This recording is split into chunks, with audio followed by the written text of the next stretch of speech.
दिगंबरा दिगंबरा श्रीपाद वल्लभ दिगंबरा अवधूत चिंतन श्री गुरुदेव दत्त श्री स्वामी समर्थ महाराज की जय।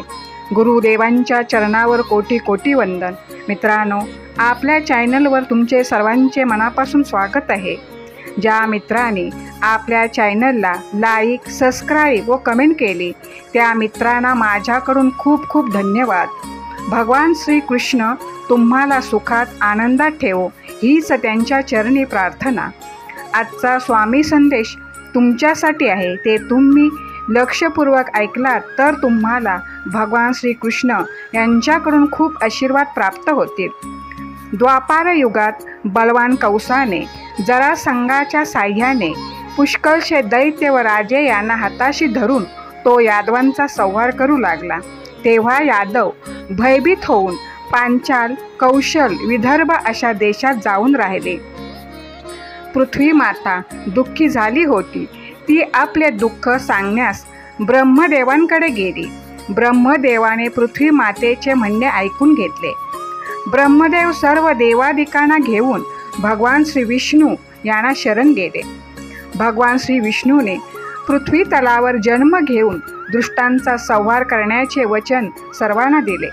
भगवान श्री विष्णूने सर्व देवादिकांना पृथ्वीवर आपला अंश रूपात जन्म घेण्याचा आदेश दिला। अशा प्रकारे भगवान श्री विष्णूने सर्व देवांची समजूत घालून त्यांना आश्वस्त केले। इकडे कंसाने देवकीची एक एक करून 6 मुले मारली। तेव्हा देवकीच्या 7व्या गर्भात भगवंतांचे अंश स्वरूप श्री शेष, ज्यांना अनंत असेही म्हणतात, ते आले। त्यावेळी देवकीला स्वाभाविकच आनंद झाला, पण कंस कदाचित यालाही मारेल या भीतीने दुःखही झाले। मलाच आपले सर्वस्व मानणारे यादव कंसामुळे त्रस्त झाले आहेत असे पाहून भगवंतांनी योग मायेला आज्ञा केली। देवी कल्याणी, तू गोकुलात जा। गौली आणि गायी यांना तो प्रदेश सुशोभित झाला आहे। तेथे नंदाच्या गोकुलात वसुदेवांची पत्नी रोहिणी राहत आहे। त्यांच्या इतर पत्न्याही कंसाच्या भीतीने गुप्त जागी राहत आहेत।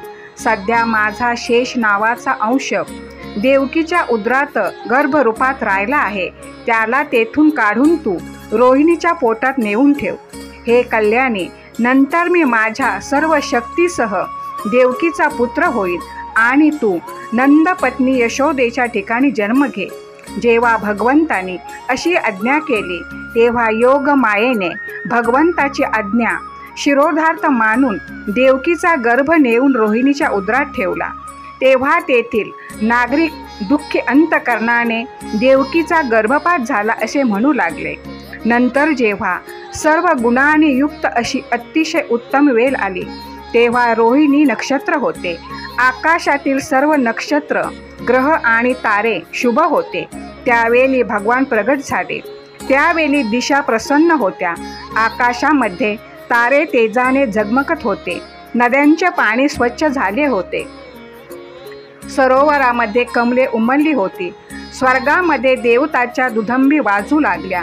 किन्नर आणि गंधर्व गाऊ लागले। अप्सरा नाचू लागल्या। देव आणि ऋषी आनंदित पुष्पवर्षाव करू लागले। पाण्याने भरलेले ढग समुद्राजवळ येऊन सौम्य गर्जना करू लागले। जनार्दनांच्या अवताराची वेळ होती। मध्यरात्र, सगळीकडे अंधकाराचे साम्राज्य पसरले होते। त्याच वेळी सर्वांच्या हृदयामध्ये विराजमान असणारे भगवान श्री विष्णू देवरूपिणी देवकीच्या ठिकाणी पूर्व दिशेला पूर्ण चंद्राचा उदय व्हावा तसे प्रगट झाले। वसुदेवांनी पाहिले की त्यांच्यासमोर एक अद्भुत बालक आहे। त्यांचे नेत्र कमलाप्रमाणे असून त्याला 4 हात आहेत। त्याने हातामध्ये शंख, गदा आणि चक्र ही उत्कृष्ट आयुधे घेतली आहेत। वृक्षस्थलावर श्रीवत्स चिन्ह असून गळ्यामध्ये कस्तूरमणी झगमगत आहेत।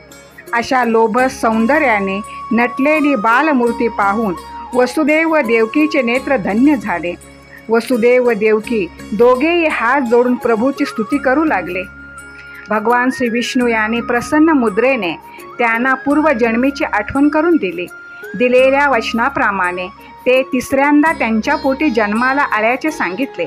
श्री स्वामी समर्थ जय जय स्वामी समर्थ. मित्रांनो, संपूर्ण व्हिडिओ ऐकल्याबद्दल तुम्हाला खूप खूप धन्यवाद.